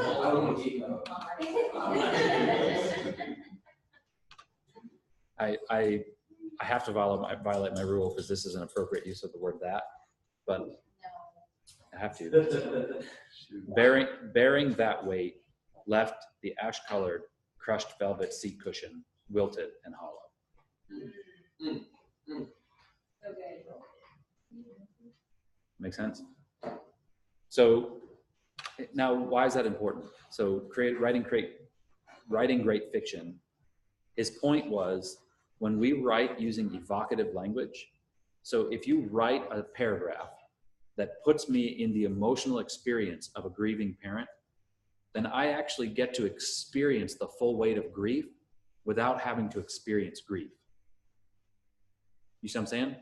Like that MetLife commercial, you experience the emotion of a father who's willing to do absolutely anything, the desperation of a father who would do anything because of how much he loves his daughter, right? You experience the emotion of that, but you're not a father, you know? You don't have an Asian daughter. I don't think, unless there are any secrets in the room. You see what I'm saying? Like, here you are feeling like what it would feel like to be, oppressed in a communist country without a wife, trying to care for a daughter that you loved. You feel the weight of that, but that's not your experience. And why that's important is now think about it in terms of the gospel. If you're trying to help somebody understand the importance of receiving Christ, and you're writing a baptism story, and you possess the ability to help them feel grace or feel hope or feel joy or feel relief or feel whatever in the way that you write something, then you can give them the emotion of salvation through what you've presented without them having the experience of salvation. That's powerful. You see what I'm saying? It's extremely powerful. So I was working with Chetwin one time. He and I were brainstorming on this story that he'd written, or the baptism story that had come in. And the crux of the story from my perspective was the guy came home and he found an eviction notice on his door. What you have to wrestle with when it's a baptism story is that you're going to see the person. So what biases pop into your mind when you hear the idea eviction notice? Exactly. Your inclination is to think irresponsible. Okay? It was part of his story. It was actually the evocative, powerful part of his story. But unless we understand the backstory and the context, we're going to, maybe not everybody, but some people in the room are going to mistake what was a powerful moment of transformation for a moment of irresponsibility. And I've completely lost any emotional connection to this person because I've never been evicted, would be what a percentage of the room is going to experience. How could you do that? How could you have 3 kids and be that irresponsible, right? And you're almost evoking anger. That's not what you're trying to do. You're trying to connect the person with the audience, not drive them away. So we had to navigate around that part of the story. And what we landed on was eviction notice no longer becomes a distraction if you know that he had a fear of failure. You see what I'm saying? If you know that that particular individual was afraid of the eviction notice, then what you experience when you hear that he has one is maybe you experience his shame, maybe you experience the weight of it, the sorrow of it, maybe you find yourself, but either way, you find yourself connecting. You're like all of a sudden in the man's story, and it's almost like if you walk up the stairs and you know that you've had to confront your greatest fear, you can feel that. Are you with me? So we had to massage the sentences to get to the place where the eviction notice became something that wasn't distracting anymore. It was important. Why? Because the man was about to be baptized. And so when you're looking at that guy, you can't afford to look at him and think irresponsible. That's going to take you out of the moment. You want to be able to look at him and think father, think struggling, lots of different things, but not irresponsible. That's going to take you out. You with me? So it's very, very important. That book was incredible. So another thing is it chases away the idea of why editing is risky. So let me hand these out. Let's just work on the one. So there's only 5. So break up into teams so that 5 makes sense. And I want you to read through these. I want you to circle, underline, scratch, star, whatever you have to do. Yeah, whatever you want to do. I don't care. So circle up, read through Luke's story. And I want you to circle, underline, capture the words of his story that you feel like carry the most meaning. So we're picking a focus. Make sense? You need more direction, or is that clear? Circle the words that are impactful. Yep. 5 minutes or so. Read through his whole story. Who's there? Well,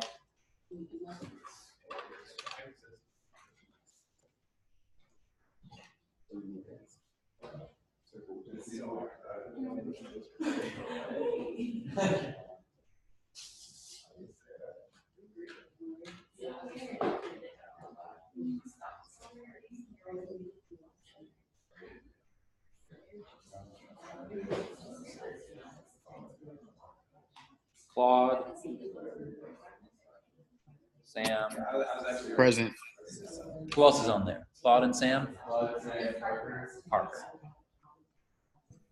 I can't see. You guys are small today for some reason.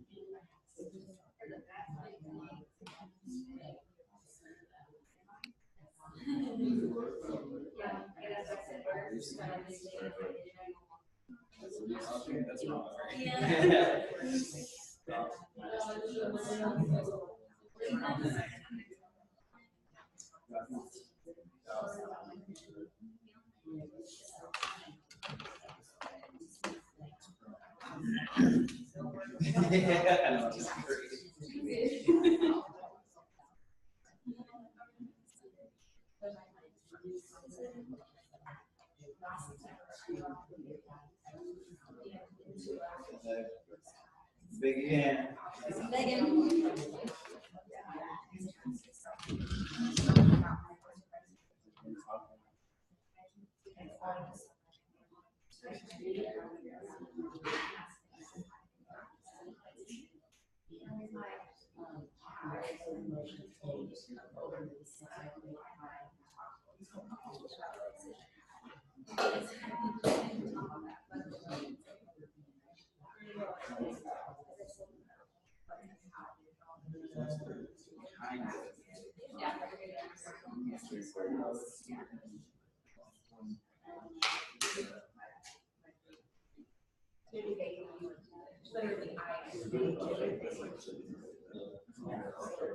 Oh, I'm sorry. You know how the teacher like circles the person? What is that? Like a C?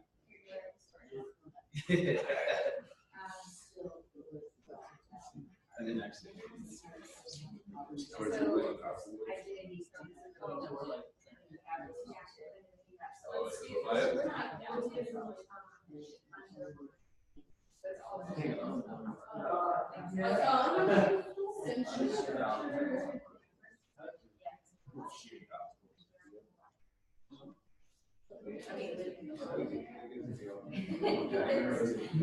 Don't try to.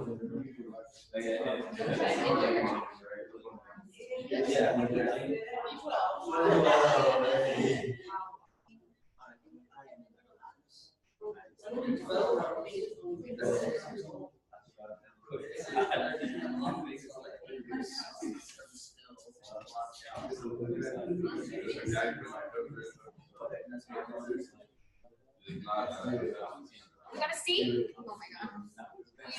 Oh, do better. I was grading. I like you. Honestly, never seen it.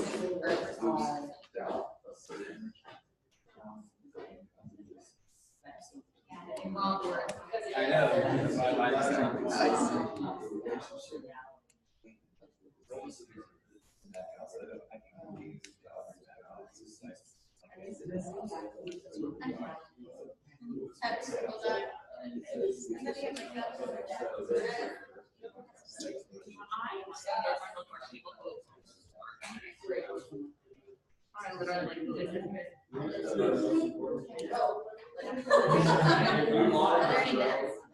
Oh, shit. Oh.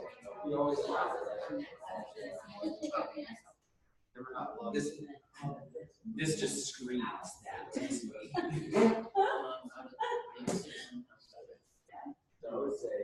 I really know more than that. 2 more minutes. You need more time than that, or are you good?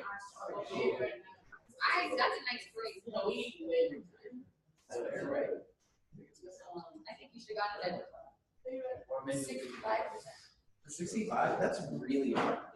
That's a bad paragraph. Glad you're not doing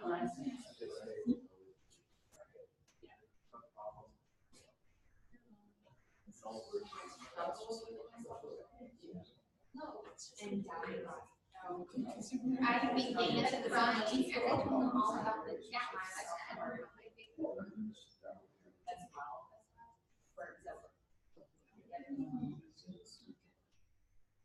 I found identity in, and I felt like I was losing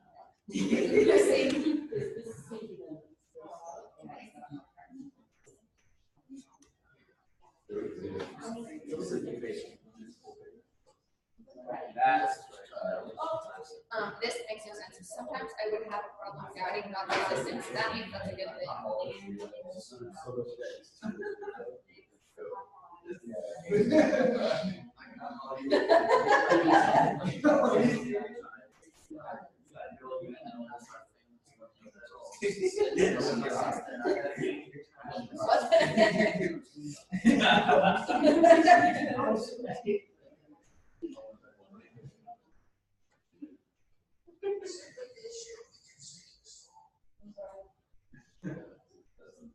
1 more minute. The next part's more challenging, so you might want to save time for it. You probably got it. So there's going to be a pretty short list, I think, but give me the words, and you guys out of town, you can shout out too, but give me the words that you feel like capture the emotional experience of the story. Worth. Self-worth. Self-worth. Missing. Self-worth is 2 words, y'all. Identity. Enough. Self-worth is 2 words. Go whatever. That. Decision. Apostrophe in the middle. There's no apostrophe in the middle, so it's 2 words.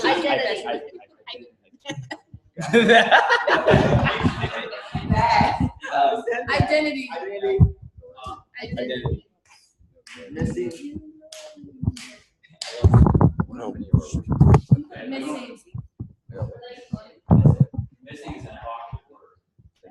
Missing. Missing is an evocative word. Okay. Who wants to argue that this story is about something more than it's about doubt? Yeah. That, I mean, who wants to argue that it's about something more than doubt? What do you think it's about? Okay. Would anybody want to argue that it's about something else that's not on this board or something else here? Maybe faith. Maybe loneliness. It could be, so loneliness. Okay.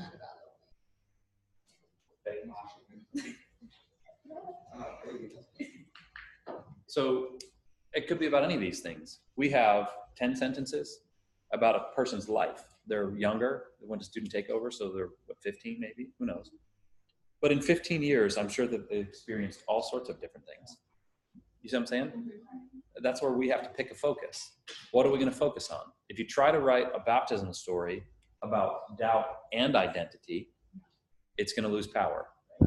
If you try to like include doubt, but you do it from the angle of loneliness, you know, it's going to be complicated. Nobody's going to know what you're talking about. So you have to pick a focus. So if we were going to pick a focus, maybe we decide to pick doubt. The moment you choose doubt, it doesn't mean that you can't evoke emotions like loneliness or identity issues. It doesn't mean you can't evoke them, but you have to stay focused on doubt. The story has to be about doubt. So the second part of this in 8 minutes. So we'll take 5 as groups. Try to write a sentence that captures the central emotion. So the climax sentence that captures what you're trying to say about this story. Okay, we're going to focus on doubt. So I'm going to choose the focus for you. Focusing on this kid's doubt. Write a sentence that captures the emotion that you really want to communicate. So let me give you some disclaimers. Don't feel like you have to set up the whole description and just write a sentence that you could imagine being stuck in the middle of a paragraph that captures the essence of this kid was struggling with doubt and found whatever. Make sense? Yeah. Take a stab at it.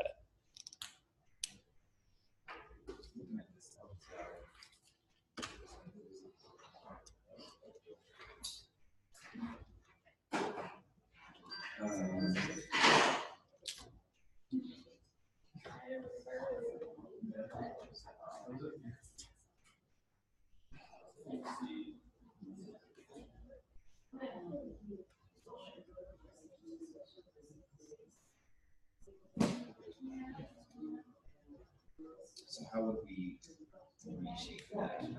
So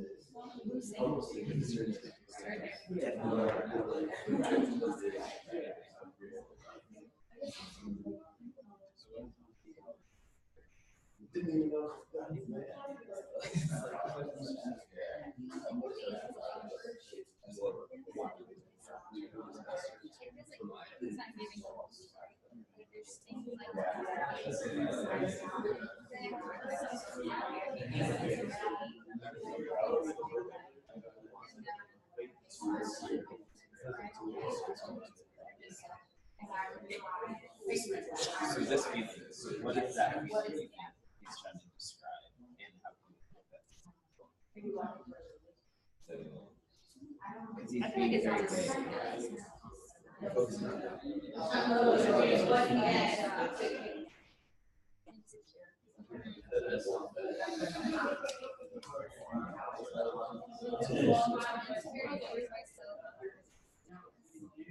I like that, yeah. It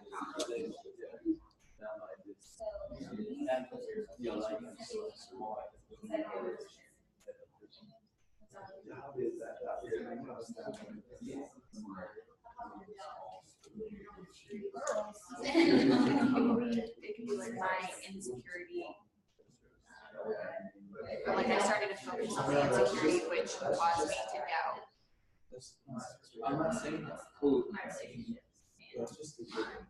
So, okay, so my insecurities, my insecurities began to overwhelm me. And then, yeah. spread is a terrible word for the spread. My feelings began to spread. What am I doing? I don't know. Why are we having this? Because I've been grading it the whole time. Okay. So,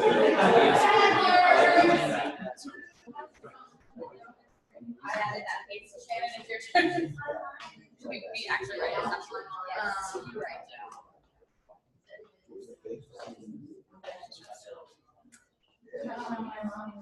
what are the other ones? You make me brave one. Capital Watts. What did we say? I think I said what are the others? Okay. 1 more minute. I would say 50 seconds. 45. question my words. Yeah, that's right.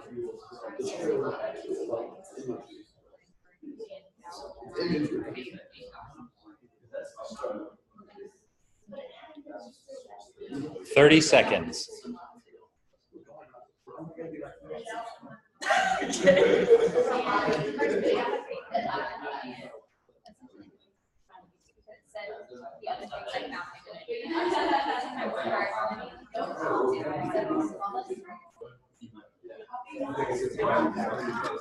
Similar to a chair thing, it's like you're going to describe it without actually. 10, 9, 8, 7, 6, 5, 4, 3, 2, 1. Okay. All right. Shh, hold on. What was hard about that? Trying not to rewrite the story? Knowing what his focus is. You mean trying not to make up a different story? Yeah. Because you have to rewrite it Right. to like all of a sudden invent details that aren't present. Okay. So one thing I would say about that is sometimes you have to go find more details because Luke hasn't given us what we really need. Like it would actually be, in my opinion, very powerful to know the name of the e-group leader. Because that's a specific detail that brings that part of the story out. It would be very powerful to know when he heard the sermon of Christ is in me, I am enough, right? What was happening contextually when he heard that phrase? Did he see it on Instagram? Those details would be really powerful. What else was hard about this? It's getting the right words. Word choice, right? And that should be.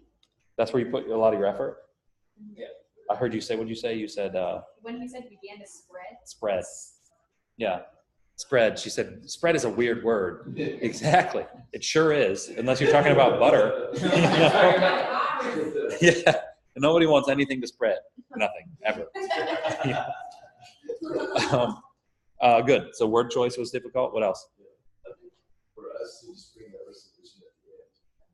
You know, Okay. do the whole, what they really felt, because what we really felt is that he grew up in a house of more just religion and not really a relationship. Uh-huh. So his faith is built with his family. So how do you bring it out of that properly? Uh-huh. And the encounter that God with God. Yep. And maybe if you were trying to do that, maybe you felt the tension of, we don't want to dishonor a strong foundation and a great family. We don't want to throw them under the bus, right? That's a good thing to bring up. The reason I chose that one is because 40-50% of the stories who come through start, especially here in the South, start with, I was raised as a Christian, but, and it's like, I mean, in my opinion, this is one of those, maybe the fifth tip, if you're writing baptism stories, is just leave it out. Doesn't matter. I don't care. It doesn't matter to me if 50% of everybody was raised in a strong Christian home, but you're in the tank and something significant has happened to cause you to want to clarify, then tell me about what got you off and then how you came back. Don't start with, I wasn't off and then I got off. It's just extra time and detail that isn't necessary. Start somewhere else in the story, right? Your strong foundation doesn't matter. I know that sounds harsh, but that's the truth. I don't care. Are you with me? Yeah. I said, my doubt was confusing and I felt stuck. But while I was crying, my e-group leader saw my deeper desire to find hope in Christ.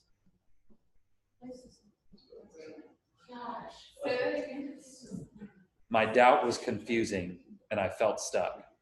But while I was crying, my e-group leader saw my deeper desire to find hope in Christ. Couple things there. E-group leader's the hero, right? I couldn't do it without the person. So if I can say, instead of my e-group leader, if I can say Joe or Richard, whatever, if I can say a person's name, well, now that's an experience that I can actually see a person, right? My e-group leader is descriptive. Joe is specific, but it makes that person the hero. And I'm stuck.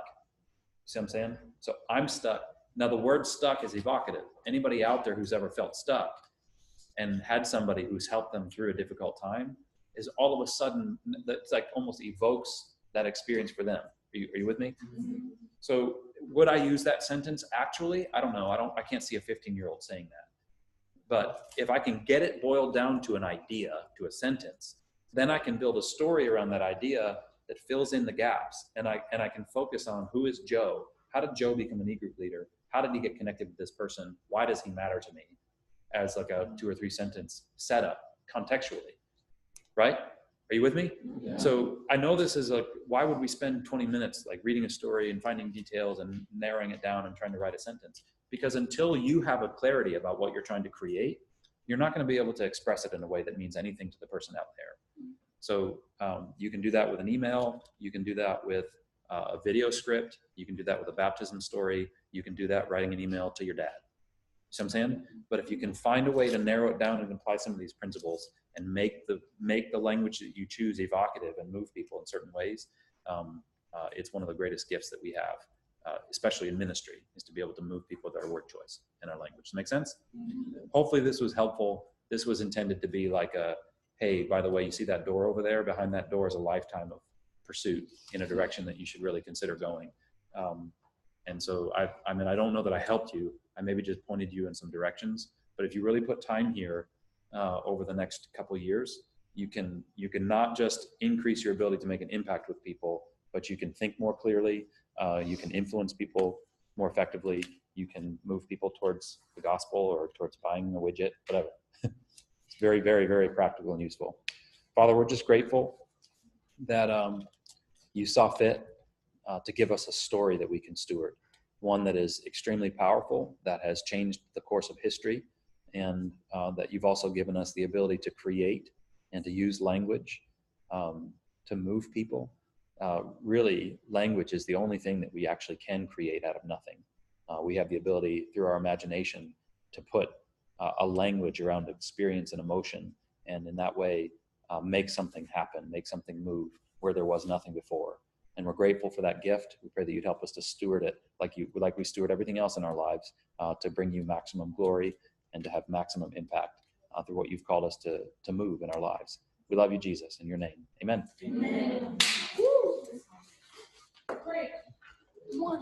I have a question. I'm only asking. I want to make sure I understand. I love that.